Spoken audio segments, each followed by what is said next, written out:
Hello नमस्कार साथियों, मैं सचित भारती आपके अपने YouTube channel all in one study point पर आप सभी का स्वागत करता हूं। उम्मीद करता हूं सभी साथी अच्छे होंगे, स्वस्थ होंगे, मस्त होंगे। साथियों, ये हमारा जो सेशन चल रहा है पॉलिटी का, और उसी सेशन को आगे बढ़ाते हुए आज हम फिर आपके लिए एक नया चैप्टर लेकर आए हैं, और जो कि आपका आज का चैप्टर है राष्ट्रपति। ठीक है, प्रेसिडेंट जो आज का हमारा नया चैप्टर है, और प्रेसिडेंट से ही संबंधित आज हम चर्चा करेंगे। ठीक है, हम उसमें जानेंगे किस अनुच्छेद में बताया गया है कि राष्ट्रपति का पद होता है, किस अनुच्छेद में राष्ट्रपति का कार्यकाल होता है, किस अनुच्छेद के तहत राष्ट्रपति का चुनाव किया जाता है, और कौन सा अनुच्छेद है जिसके तहत राष्ट्रपति को हटाया जा सकता है, किस प्रक्रिया के द्वारा हटाया जा सकता है। ये सारी बातें आज राष्ट्रपति से जो रिलेटेड हैं उनके बारे में हम विस्तृत चर्चा करेंगे। ठीक है साथियों, तो शुरू करते हैं आज के सेशन को।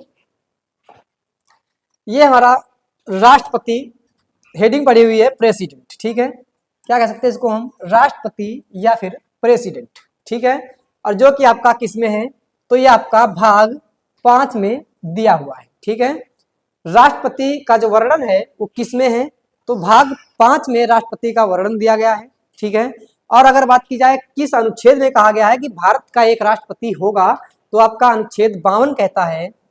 अनुच्छेद 52 क्या कहता है, भारत का एक राष्ट्रपति होगा। ठीक है, राष्ट्रपति आपका भाग 5 में है, और भारत का एक राष्ट्रपति होगा, ये बात किसमें कही गई है, तो ये बात आपके अनुच्छेद 52 में कही गई है। ठीक है, किसमें, तो अनुच्छेद 52 में कहा गया है कि भारत का एक राष्ट्रपति होगा। ठीक है, उसके बाद करते हैं अनुच्छेद 53 की, और अनुच्छेद 53 में क्या कहा गया है, इसमें कहा गया है कार्यपालिका की सभी शक्तियां राष्ट्रपति में निहित होंगी। जो कार्यपालिका होगा, कार्यपालिका की सभी शक्तियां किसमें निहित होंगी, तो सभी शक्तियां राष्ट्रपति में निहित होंगी। जो भी कार्यपालिका की जो भी शक्तियां होती हैं वो सभी की सभी किसमें निहित होंगी, राष्ट्रपति में निहित होंगी।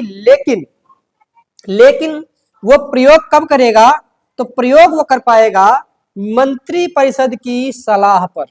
ठीक है, किसकी सलाह पर, तो मंत्रिपरिषद की सलाह पर इसका प्रयोग कर सकता है, जो कि कार्यपालिका में शक्तियां होती हैं। ठीक है, कहा तो गया है कि राष्ट्रपति कार्यपालिका की सभी शक्तियों का हेड होता है या प्रमुख होता है, लेकिन उन शक्तियों का प्रयोग वो करेगा केवल मंत्रिपरिषद की सलाह पर। और मंत्रिपरिषद की जो सलाह पर ये करेगा इनका प्रयोग, तो मंत्रिपरिषद का हेड कौन होता है, तो मंत्रिपरिषद का आपका हेड होता है, जिसे मुखिया कहते हैं, वो आपका होता है पीएम। ठीक है, यानी कि प्रधानमंत्री। ठीक है, प्रधानमंत्री क्या होता है, ये भैया आपका मंत्रिपरिषद का मुखिया होता है। इसका मतलब ये कह सकते हैं कि राष्ट्रपति की यानी राष्ट्रपति में कार्यपालिका की सभी शक्तियां निहित हैं, ये सिर्फ औपचारिकता है। क्या है, ये सिर्फ औपचारिकता है, क्योंकि जो मेन शक्तियां हैं वो प्रधानमंत्री के पास हैं। जब प्रधानमंत्री चाहेगा वही राष्ट्रपति कर सकते हैं। ठीक है, क्योंकि जब इसमें खुला लिखा है कि मंत्रिपरिषद की सलाह पर ही राष्ट्रपति इनका प्रयोग करेगा, और जो मंत्रिपरिषद की सलाह का मतलब क्या है कि प्रधानमंत्री इसका हेड है, जब प्रधानमंत्री जिस बात को कहेंगे वही राष्ट्रपति करेंगे। इसलिए कह सकते हैं कि राष्ट्रपति यानी जो कार्यपालिका की शक्तियां हैं वो राष्ट्रपति में सब प्रमुख निहित है, ये केवल औपचारिकता है। लेकिन सभी अगर शक्तियों की बात की जाए तो ये भैया प्रधानमंत्री के पास कही जा सकती हैं, लेकिन संविधान के हिसाब से वो राष्ट्रपति के पास है। ठीक है, आगे बात करते हैं अनुच्छेद 54 की। ठीक है, अनुच्छेद 54 क्या कहता है, राष्ट्रपति का निर्वाचन मंडल। ठीक है, electoral college of the president. ठीक है, electoral college of the president, राष्ट्रपति का निर्वाचन मंडल। ठीक है, राष्ट्रपति का जो है निर्वाचन मंडल किसमें है, तो अनुच्छेद 54 में राष्ट्रपति का निर्वाचन मंडल है। और इसमें कौन कौन चुनाव यानी जब होता है तो इसमें कौन कौन वोट डालता है, तो कौन नहीं डालता है, तो इसके बाद देख लेते हैं। तो इसमें भैया आपका संसद के जो सदस्य होते हैं, ठीक है, संसद के सदस्य इसमें वोट डालते हैं, जो सदस्य चुने हुए होते हैं। और संसद में आपका राज्यसभा भी आता है और आपका लोकसभा भी आता है। ठीक है, तो लोकसभा के निर्वाचित सदस्य जो भी लोकसभा में चुने गए, या फिर कह सकते हैं लोकसभा के elected member elected member of Lok Sabha, ठीक है, इलेक्टेड मेंबर ऑफ लोकसभा और इलेक्टेड मेंबर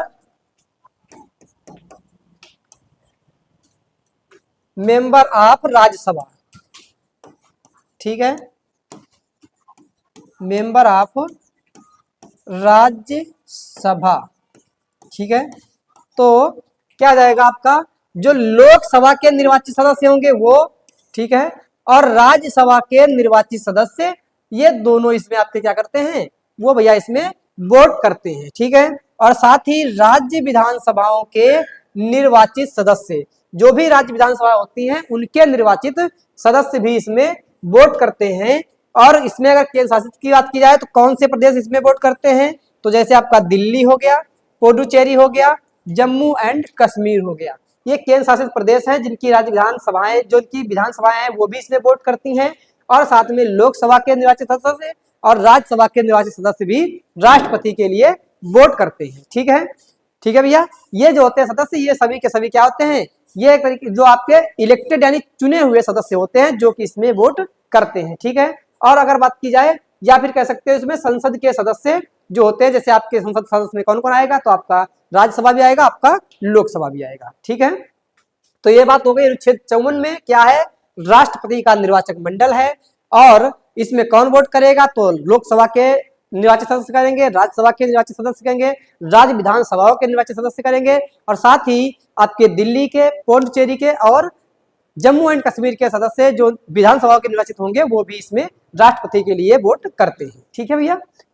उसके बाद अनुच्छेद 55 की अगर बात करें हम, अनुच्छेद 55 क्या कहता है, तो अनुच्छेद 55 कहता है राष्ट्रपति के चुनाव का तरीका, ठीक है, राष्ट्रपति का जो चुनाव है इसका तरीका क्या है, ठीक है, राष्ट्रपति के चुनाव का तरीका क्या है। तो इसका चुनाव का जो तरीका होता है भैया, इसको क्या कहेंगे हम, तो इसको कह सकते हैं अप्रत्यक्ष प्रणाली, ठीक है। अप्रत्यक्ष जो होता है इसका चुनाव होता है अप्रत्यक्ष प्रणाली के द्वारा, ठीक है। और अप्रत्यक्ष इसमें क्या होता है, जो अप्रत्यक्ष का मतलब कौन होते हैं प्रत्यक्ष, तो अप्रत्यक्ष वो होते हैं भैया जिसमें जनता सीधे वोट ना करे, ठीक है। प्रत्यक्ष चुनाव वो होते हैं एक प्रत्यक्ष हो जाएगा, ठीक है, प्रत्यक्ष की अगर बात की जाए, प्रत्यक्ष, ठीक है। अगर प्रत्यक्ष की बात करें और अप्रत्यक्ष की बात करें, तो अप्रत्यक्ष चुनाव प्रणाली वो हो जाएगी जिसमें सीधे जनता वोट ना करे, जनता के द्वारा चुने गए इलेक्टेड मेंबर जो निर्वाचित सदस्य होते हैं वो वोट करते हैं, तो उसको कहते हैं अप्रत्यक्ष प्रणाली। और प्रत्यक्ष चुनाव क्या होता है, जिसमें जनता के द्वारा चुनाव किया वोट डाले जाए, जिसमें जनता स्वयं वोट डालती है, उसको हम क्या कहते हैं, प्रत्यक्ष चुनाव कहते हैं, ठीक है। तो ये जो राष्ट्रपति का चुनाव होता है ये अप्रत्यक्ष चुनाव होता है। कैसा होता है, अप्रत्यक्ष चुनाव होता है, क्योंकि हमने आपको बताया भी इसमें क्या होता है, राज्यसभा के निर्वाचित सदस्य, लोकसभा के निर्वाचित सदस्य और राज्य विधानसभा के निर्वाचित सदस्य इसमें क्या करते हैं, वोट करते हैं। और जिनको कौन चुनता है, उनको चुनती है आपकी जनता, ठीक है। तो जनता के द्वारा चुना जाएगा तो वो हो जाएगा प्रत्यक्ष चुनाव, और जनता के द्वारा चुने गए मेंबर जब चुनाव करते हैं, वोट डालते हैं, तो उसको कहते हैं हम अप्रत्यक्ष चुनाव, ठीक है। उसके बाद बात की जाए, ये आपका होता है एकल मत प्रणाली, ठीक है, एकल मत प्रणाली जिसको कहते हैं सिंगल ट्रांसफेरेबल वोट सिस्टम, ठीक है। क्या कहेंगे इसको, एकल मत प्रणाली, या फिर कहेंगे हम इसको सिंगल ट्रांसफेरेबल वोट सिस्टम, ये इसकी प्रणाली होती है। और चुनाव कैसे होता है, तो अप्रत्यक्ष चुनाव होता है, ठीक है। जो राष्ट्रपति का चुनाव होता है वो अप्रत्यक्ष होता है। और किसमें बताया गया ये, तो अनुच्छेद 55 में कहा गया है कि राष्ट्रपति के चुनाव का तरीका कैसा होगा, तो कैसा चुनाव तरीका होता है, तो प्रत्यक्ष होता है और एकल मत प्रणाली के द्वारा होता है, जिसको सिंगल ट्रांसफरेबल वोट सिस्टम कहा जाता है, ठीक है भैया। उसके बाद करते हैं अनुच्छेद 56 की। अनुच्छेद 56 क्या कहता है, अनुच्छेद 56 कहता है राष्ट्रपति का कार्यकाल, ठीक है। जो राष्ट्रपति होता है इसका कार्यकाल, और कार्यकाल कितना होता है, तो राष्ट्रपति का कार्यकाल जो होता है वो 5 वर्ष का होता है, ठीक है। 5 वर्ष का कार्यकाल होता है, कार्यकाल होता है, ठीक है भैया। कितने वर्ष का होता है, तो 5 वर्ष का कार्यकाल होता है। और जिस दिन से ये शपथ लेता है, जिस दिन ये शपथ लेता है उसी दिन से जोड़ा जाता है। जिस दिन शपथ लेगा उस दिन से लेकर 5 वर्षों तक इनका कार्यकाल माना जाता है। ठीक है, तो अगर बात की जाए क्या इसका कार्यकाल पूरे 5 वर्ष होता है, बीच में नहीं हटा सकते हैं, या ये बीच में त्यागपत्र नहीं दे सकता है, तो बिल्कुल दे सकता है। अगर ये त्यागपत्र देना चाहे तो ये क्या करेंगे, अपना त्यागपत्र किसको देंगे, तो उपराष्ट्रपति को अपना त्यागपत्र देंगे। ठीक है, उपराष्ट्रपति को अपना त्यागपत्र देंगे और जिसकी सूचना किसको, लोकसभा स्पीकर को दे दी जाएगी। ठीक है, लोकसभा स्पीकर को इसकी सूचना दे दी जाएगी। ठीक है भैया, कौन किसको सूचना दी जाएगी, तो इसकी सूचना लोकसभा स्पीकर को दी जाएगी। ठीक है, लोकसभा स्पीकर को इसकी सूचना दी जाती है कि इन्होंने त्यागपत्र दे दिया है, और त्यागपत्र किसको दिया जाता है, तो उपराष्ट्रपति को त्यागपत्र अपना देंगे। अगर उपराष्ट्रपति जो होता है वो अगर त्यागपत्र देता है तो वो राष्ट्रपति को देता है, और राष्ट्रपति अगर त्यागपत्र देगा तो वो उपराष्ट्रपति को देगा। ऐसा ही लोकसभा जो होता है, लोकसभा अध्यक्ष होता है वो लोकसभा उपाध्यक्ष को देता है, और लोकसभा उपाध्यक्ष जो होता है वो लोकसभा अध्यक्ष को अपना त्यागपत्र देता है। ठीक है, तो यह हो गई बात अनुच्छेद 56 की। और 56 में क्या है, तो राष्ट्रपति का कार्यकाल है, 5 वर्ष का कार्यकाल होता है, जिस दिन से शपथ लेते हैं उस दिन से लेकर 5 वर्षों तक। ठीक है, उसके बाद में त्यागपत्र अगर देना चाहते हैं तो त्यागपत्र उपराष्ट्रपति को देंगे, जिसकी सूचना लोकसभा स्पीकर को दे दी जाएगी। ठीक है भैया, उसके बाद बात करते हैं अनुच्छेद 57 की। और 57 क्या कहता है, कोई व्यक्ति, ठीक है, कोई भी व्यक्ति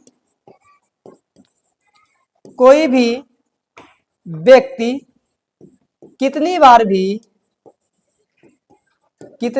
भी राष्ट्रपति बन सकता है,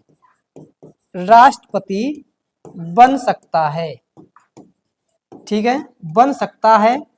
अगर वो क्या है, उसको जो इसकी एलिजिबिलिटी होती है उसको फॉलो करता है तो। ठीक है, क्या है इसमें अनुच्छेद 57 में, तो कितनी बार भी राष्ट्रपति बन सकता है कोई भी व्यक्ति। ठीक है, लेकिन यही क्या होता है, यहां पर ऐसा है, लेकिन अमेरिका में ऐसा केवल 2 बार है। अमेरिका में अगर राष्ट्रपति है तो वो केवल 2 बार ही राष्ट्रपति बन सकता है अपने कार्यकाल में। ठीक है, केवल अपने जीवन काल में कह सकते हैं उसको, तो केवल 2 बार राष्ट्रपति बन सकता है, लेकिन भारत में ऐसा नहीं है, यहाँ पर वो चाहे जितनी बार चुना जा सकता है। ठीक है, तो कोई भी व्यक्ति कितनी बार भी राष्ट्रपति बन सकता है, ये किसमें कहा गया है, तो ये आपका अनुच्छेद 57 में कहा गया है। ठीक है, उसका बात करते हैं अनुच्छेद 58 की।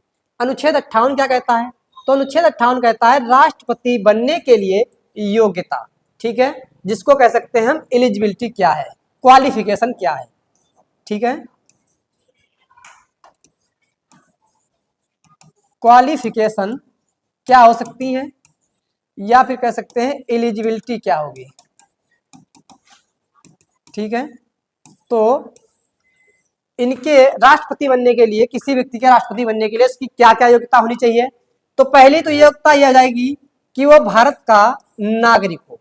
ठीक है, सिटीजन ऑफ इंडिया, यानी भारत का क्या होना चाहिए, नागरिक होने चाहिए, उसके पास भारत की नागरिकता हो। दूसरी बात, 35 वर्ष आयु पूरी कर चुका हो। ठीक है, 35 वर्ष आयु पूरी कर चुका हो। ठीक है, तीसरी बात क्या है, तो तीसरी बात यह हो रही है कि लोकसभा का सदस्य बनने योग्य हो। लोकसभा का सदस्य ना हो मतलब होना नहीं चाहिए, लेकिन लोकसभा का सदस्य बनने योग्य हो। ठीक है, अगर वो लोकसभा का सदस्य बनने योग्य है तो, या फिर भारत का, साथ ही भारत का नागरिक भी होना चाहिए, 35 वर्ष की आयु भी पूरी कर चुका हो। साथ ही चौथी बात क्या है, तो इसमें है कि प्रस्तावक होने चाहिए। कितने प्रस्तावक होने चाहिए, 50 प्रस्तावक होने चाहिए, या फिर कह सकते हैं इसके जो सपोर्टर होने चाहिए वो 50 इसके सपोर्टर होने चाहिए। ठीक है, कितने होने चाहिए, 50 होने चाहिए। अनुमोदक कितने होने चाहिए, तो अनुमोदक की अगर बात की जाए, अनुमोदक भी 50 होने चाहिए। ठीक है, अनुमोदक कितने होने चाहिए, 50 होने चाहिए। तो राष्ट्रपति बनने के लिए कि जो योग्यता के बारे में बताया गया वो अनुच्छेद 58 में बताया गया है, और जिसमें कहा गया है कि भारत का नागरिक हो, जो राष्ट्रपति बनना चाहता है वो भारत का नागरिक हो, 35 वर्ष की आयु पूरी कर चुका हो, लोकसभा का सदस्य बनने योग्य हो, प्रस्तावक उसके 50 होने चाहिए, और अनुमोदक भी उसके 50 होने चाहिए।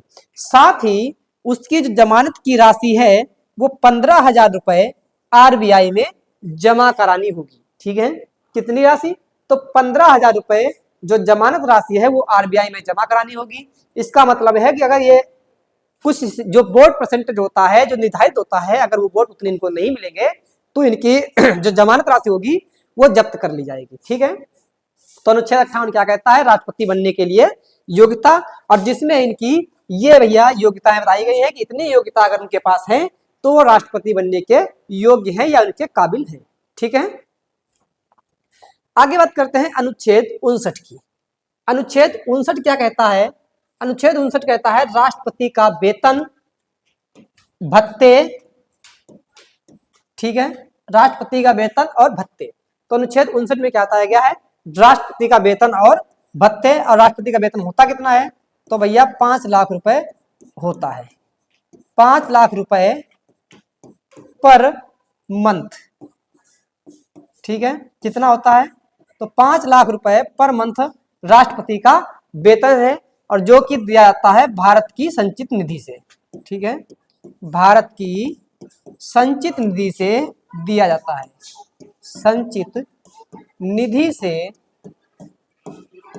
दिया जाता है। ठीक है, कहां से दिया जाता है, तो भारत की संचित निधि से दिया जाता है वेतन। राष्ट्रपति का जो वेतन है और कितना होता है, तो 5 लाख रुपए पर मंथ ये वेतन निर्धारित किया गया है। ठीक है भैया, अब बात करते हैं अनुच्छेद 60 की। अनुच्छेद 60 में क्या है, तो राष्ट्रपति की शपथ के बारे में बताया गया है। अनुच्छेद 60 में क्या बताया गया है, तो राष्ट्रपति की शपथ के बारे में अनुच्छेद 60 में बताया गया है, और जिसमें कहा गया है कि जो राष्ट्रपति की शपथ होगी वो सुप्रीम कोर्ट का मुख्य न्यायाधीश के द्वारा दिलाई जाएगी। ठीक है, राष्ट्रपति की शपथ कौन दिलाता है, तो राष्ट्रपति को शपथ यानी भारत का जो सुप्रीम कोर्ट होता है उसके जो मुख्य न्यायाधीश होते हैं वो राष्ट्रपति को शपथ दिलाते हैं। ठीक है, कौन दिलाएगा, तो सुप्रीम कोर्ट के मुख्य न्यायाधीश जो होंगे वो राष्ट्रपति को शपथ दिलाएंगे अनुच्छेद 60 के तहत। ठीक है, आगे बात करते हैं अनुच्छेद 61 की। अनुच्छेद 61 क्या कहता है, तो अनुच्छेद 61 कहता है आपका राष्ट्रपति को पद से हटाना।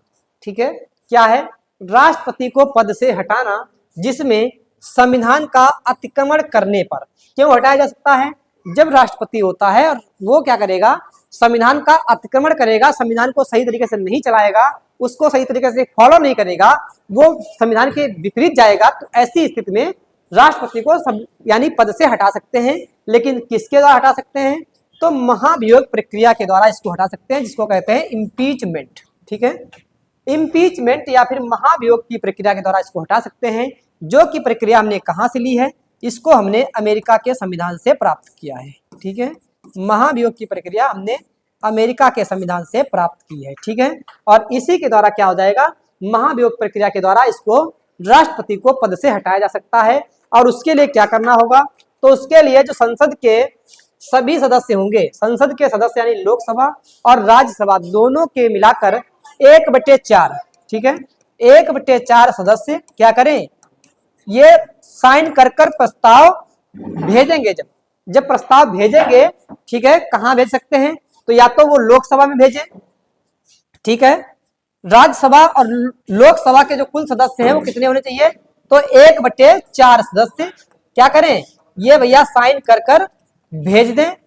और कहां भेजें, या तो राज्यसभा में भेज दें या फिर लोकसभा में भेज दें।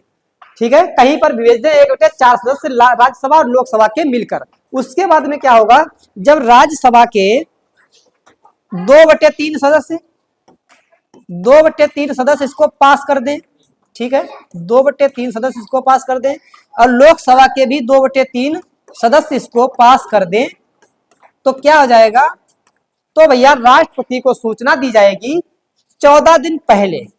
14 दिन पहले राष्ट्रपति को सूचित किया जाएगा,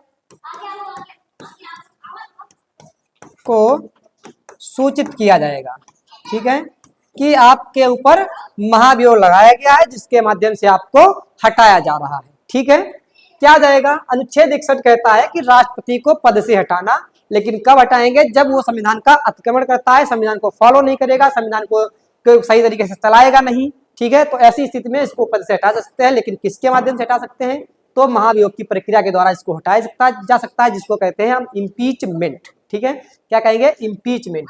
और ये आपका महाभियोग जो है ये संसद के किसी भी सदन में लाया जा सकता है, चाहे राज्यसभा में लाया जा सकता है या फिर आपका लोकसभा में लाया जा सकता है। लेकिन जो राज्यसभा और लोकसभा के सदस्य मिलकर जब 1/4 सदस्य कह सकते हैं 25% सदस्य जब साइन कर देते हैं, इसको पेश करते हैं, तो उसके बाद में लोकसभा में 2/3 सदस्य द्वारा इसको पास किया जाए और राज्यसभा में भी इसको 2/3 सदस्य के द्वारा इसको पास किया जाता है। और जब ऐसी स्थिति आ जाती है, जब दोनों तरीके से पास हो जाता है, तो इनको राष्ट्रपति साहब को 14 दिन पहले क्या किया जाता है, सूचित किया जाता है कि आपके ऊपर इम्पीचमेंट यानी महाभियोग प्रक्रिया के द्वारा लगाए आपको हटाया जा रहा है। ये कितने दिन पहले बताया जाएगा, तो इनको 14 दिन पहले ये सूचना दे दी जाएगी। ठीक है भैया, तो ये आपके अनुच्छेद 61 कहता है। ठीक है, ठीक है साथियों, तो हमारा राष्ट्रपति का आज तक यही था। और इसके बाद में हम राष्ट्रपति की क्या है कि पावर क्या होती है, राष्ट्रपति की या और क्या प्रक्रिया है, इन सभी बातों के बारे में हम पढ़ेंगे अगले वीडियो में। तो आज के लिए इतना ही। ठीक है साथियों, तो bye bye, take care, best of luck, जय हिंद, जय भारत।